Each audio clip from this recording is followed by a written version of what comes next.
ಪರೋಕ್ಷ ಜ್ಞಾನ ಬಂದ ಮೇಲೂ ಕೂಡ ತಪ್ಪುಗಳನ್ನು ಮಾಡಿದರೆ ಆವಾಗ ಮೋಕ್ಷದಲ್ಲಿ ಸಂಪೂರ್ಣವಾದಂತಹ ಅನಾವರಣವಾಗುವುದಿಲ್ಲ, ಒಂದು 80% ಮಾತ್ರ ಆಗ್ತದೆ. ಅದನ್ನು ಇನ್ನೂ 20% ಅದು ಹಾಗೆ ಉಳಿಯುವ ಸಂಭವ ಇದೆ ಎಂಬಂಥ ಒಂದು ಮಾತನ್ನು ಹೇಳಿದರು. ಇದನ್ನು ನಾವು ಕೇಳಿದಾಗ ಪೇಜಾವರ ಶ್ರೀಗಳ ದೃಷ್ಟಾಂತವನ್ನು ನಾವು ಜ್ಞಾಪಿಸಿಕೊಂಡೆವು.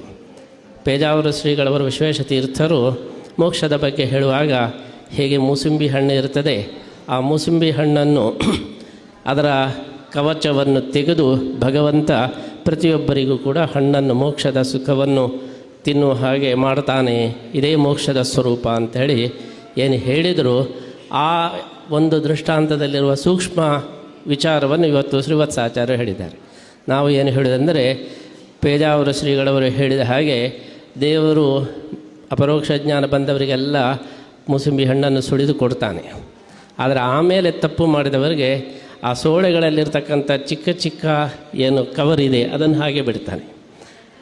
ಯಾರು ಆಮೇಲೂ ಕೂಡ ಸತ್ಕಾರ್ಯವನ್ನು ಮಾಡ್ತಾರೆ ಅವರಿಗೆ ಸಂಪೂರ್ಣವಾಗಿ ಅದರ ಒಂದು ಇದನ್ನು ಬಿಡಿಸಿ ಕೊಡ್ತಾನೆ.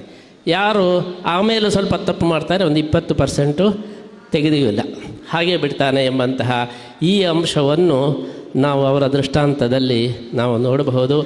ಈ ರೀತಿ ಬಹಳ ಸೂಕ್ಷ್ಮವಾದಂತಹ ವಿಚಾರ.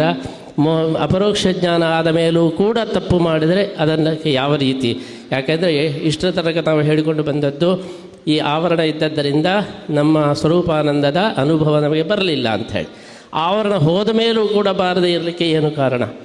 ಹಾಗಿದ್ದರೆ ಆವರಣ ಇಲ್ಲದೇನೂ ಕೂಡ ನಾವು ಮೋಕ್ಷವನ್ನು ಅನುಭವಿಸುವುದಿಲ್ಲ ಅಂತೇಳಿ ಹೇಳಿದರೆ ಅದಕ್ಕೆ ಭಗವಂತನ ಇಚ್ಛೆಯೇ ಕಾರಣ ಎಂಬಂತಹ ಈ ಒಂದು ತತ್ವವನ್ನು ಬಹಳ ಸುಂದರವಾಗಿ ಅವರು